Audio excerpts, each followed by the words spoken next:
Žmonės su negale darbo rinkoje laimi visi. Taip vadinasi LPSK vykdytas Erasmus Plus programos projektas. Norime geriau pažinti, suprasti ir geriau išmanyti žmonių su negale kasdienybę bei įsitraukimą į visuomeninį gyvenimą, o kartu ir darbo rinką. Pagrindinis projekto tikslas yra LPSK darbuotojų ir jos narių turinčių negalę kompetencijų kėlimas. Kitaip tariant, per projekto veiklas buvo siekiama geriau susipažinti su labiau pažengusių šalių ir profesinių sąjungų jose patirtimi, sužinoti apie gerasias praktikas įtraukiant žmonės su negale į darbo rinką, žmonėms su negale pritaikytų įgūdžių lavinimo strategijas, darboviečių pritaikymo standartus ir lankstaus darbo organizavimą, teisinius aspektus, dėrybas su darbdaviais ir kitus išskirtinumus, su kuriais susiduria šie žmonės. O patiems profesinių sąjungų nariams turintiems negalę projektas padėjo pamatyti platesnį kontekstą ir pasisemti idėjų, kurias tiesiogiai galės taikyti savo veikloje, veiksmingiau padėti savo nariams ir geriau atstovauti savo tiek darbo rinkoje, tiek kasdienybėje. Kviečiame išgirsti jų įspūdžius iš vizitų Austrijoje bei Olandijoje. Taigi dabar skrendame visi lėktuve namo po ilgo intensyvaus vizito pagal programą Erasmus Plus projekto žmonės su negale darbo rinkoje laimi visi. Visi yra tikrai pavargę, tačiau pabandysiu pakalbinti apie tai, kaip jiems sekėsi ir ką sužinoti. Sveiki, Olga! Labas. Noriu paklausti, kas labiausiai įstrigo jums šiame vizite? Man labiausiai labai daug informacijos įstrigo beveik viskas. Buvo labai įdomu. Daug naujų dalykų sužinojau, apie kurių net neturėjau supratimo. Kas pavyzdžiui? Pavyzdžiui, man labai patiko, kai mes buvom pas muziejui su žmonėms su klausa problemos, kurie turintas. Šitas dalykas. Paskui man labai patiko, kaip pritaikyta prieinamumas neįgaliesiems. Toks sutobulintas. Ir ne tik, kad su klausa turintis problemos, ir tie žmonės, kurie, pavyzdžiui, su regėjimo turi problemą. Labai daug ir... Toje federacinėje žemėje, kaip pastatas pritaikytas. Taip, kaip pastatas pritaikytas, ten labai patiko. Ir labai buvo įdomu, kaip kai kuriuose klasėse, kabinetuose vyksta veikla su tai žmonėms pagal poreikius, pagal požiūrius. Ir irgi buvo labai įdomu. Kur lankėme tą projektą žmonėms su negale. Gerai, ačiū labai. Ačiū Jums, ačiū. Pasimatysime socialiniuose tinkluose. Taip, iki. Taigi, dėl turbulencijos buvau priversta nutraukti filmavimą, tačiau dabar grįžome pas Janiną. Tai Janina, kas labiausiai įstrigo iš veiklų? Jeigu galima garsiau. Iš veiklų Austrijoje įstrigo, kad labai rūpinasi neįgaliaisiais, nuo pačių menkiausių smulkmenų yra apgalvota, kur jie gali važiuoti su vežimėliais, kaip jie gali integruotis iš viso į gyvenimą. Ir jiems yra gyvenimas žymiai palengvintas, ko mes neturime dar. Lietuvoje? Ar dar turite ką pridėti? Stengsimės prisidėti prie to, kad būtų pagerintas neįgaliųjų gyvenimas. Taip, geri pavyzdžiai įkvepia. Taip, visada. Gerai, ačiū labai. Ar galėčiau pakalbinti? Nelabai. Nesunkus klausimai. Gerai, prisistatykite, prašau. Irena.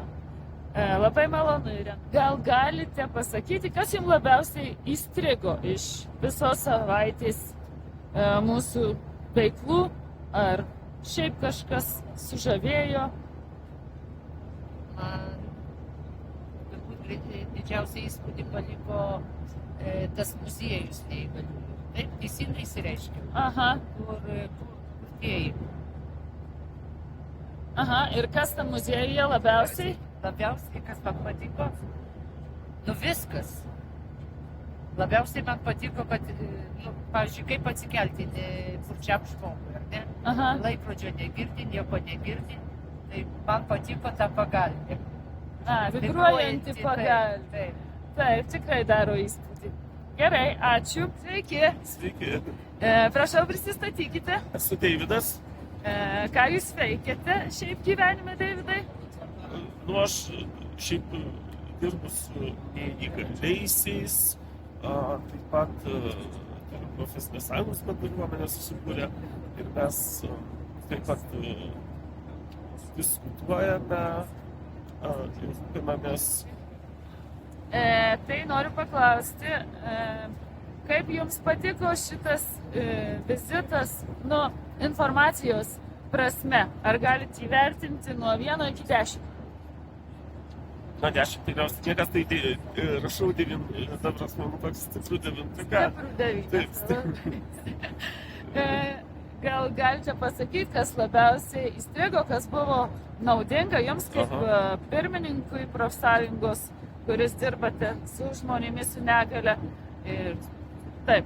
Nu, visų tuo metu aš daugiausia dėmesio, gal taip nejučiomis gavosi daugiausia dėmesio, kreipiau į žmonės, emocijas, į jų užsispyrimą ir man atrodo tas svarbiausias įkvepia, nes žmonės su negale, ta unikali patirtis, jie nesėdi namuose, ta prasme kažkaip neliūdi, nesigaili savęs, o imasi iniciatyvų ir daro. Ir kitas dalykas, kad jie daro visi kartu ir matydami vienas kito negalį, iš tikrųjų tarsi iš naujo atranda ir papildo. Ta patirtis tokia labai unikali. Ir žinoma, technologijos pritaikomumas, bet man atrodo vis tiek yra labai svarbus tas žmogiškasis faktorius. Ir su ta idėja, paprastai grįžti namo, kad taip, sukurti infrastruktūrą reikia laiko, pinigų ir taip toliau, ne? Bet jeigu mes įdėsime tą žmogišką faktorių, tai aš manau, kad su žmonėmis, su kuriais bendraujame, su negale, ta situacija, ta prasme, tikrai bus kitokia. Ir kitas dalykas, aš dar kartą, toks mano yra ir tas akademinis interesas domėtis, aptarti filosofinę prasme negalios sąvoką, ar ne, tai dar kartą tas patvirtinimas apie kiekvieno negalios individualumą ir priėjimą, kuris yra reikalingas kitoks. Ir trečia, man atrodo, to kitoniškumo priėmimas labai svarbu visiems. Mokėti, suprasti, kad kitas nėra, kitoniškumas nėra blogai. Ir ta prasme, ir aš esu kitoks, ir kiti yra kitokie, bet tai nereiškia, kad tai kaip tik tas kitoniškumas turėtų, vienyti žmonės. Taip, visi esame skirtingi. Taip. Tai, kaip suprantu, grįžtat namo pasirengęs pokyčiams. Taip. Gerai, ačiū labai, Deividai. Taip, grįžtame pas Olgą, nes ji pamiršo patį svarbiausią dalyką. Taip. Šia kelionė buvo pas mane taip sutapo, kad aš buvau vežimėlėje ir pati pastebėjau, kaip viskas pritaikyta, kaip viskas yra prieinamumas žmonėms vežimėlėje, ir liftai, ir keltai. O ypač man buvo naujiena tokia, kaip mane pakilo į liftą, į lėktuvą.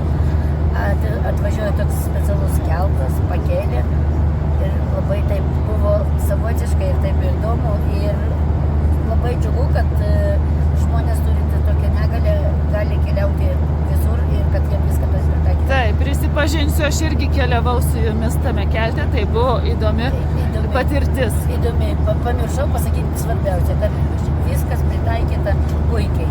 Būtent prie tų neįgaliųjų, kurie esą vežimėliai ir jie jaučiasi kaip ir visiems. Nėra kliūčių ir barjerų, ar ne? Nėra barjerų ir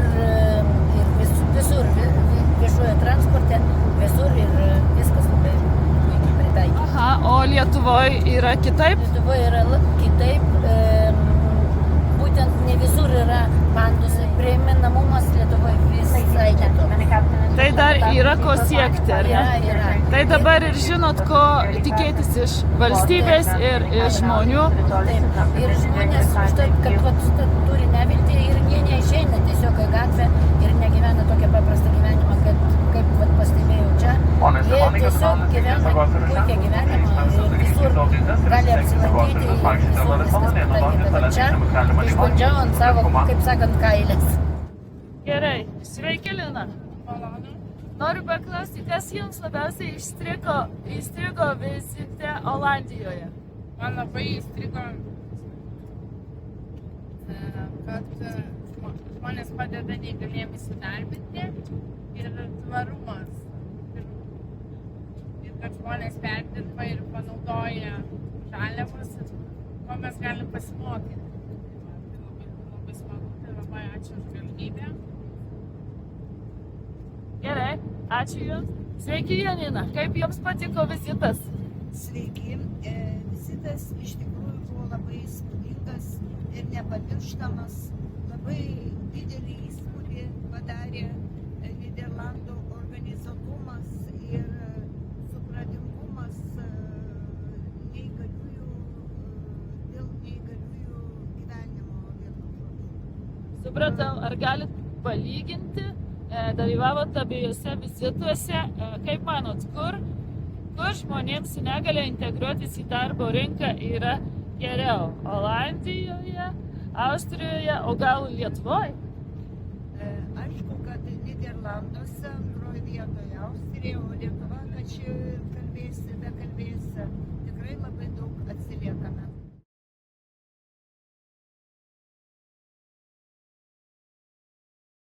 Visų veiklų metu dalyviai prisirinko geriausios praktikos pavyzdžių iš tvirtų ir sėkmingų profesinių sąjungų, susipažino su profesinių sąjungų veikla ir jų požiūriu, skatinant asmenų su negalia įtraukimą į darbo rinką, išgirdo įžvalgų apie finansavimo struktūras ir politikos sistemas, kurios gali būti pritaikytos tobulinant paramos neįgaliesiems programas.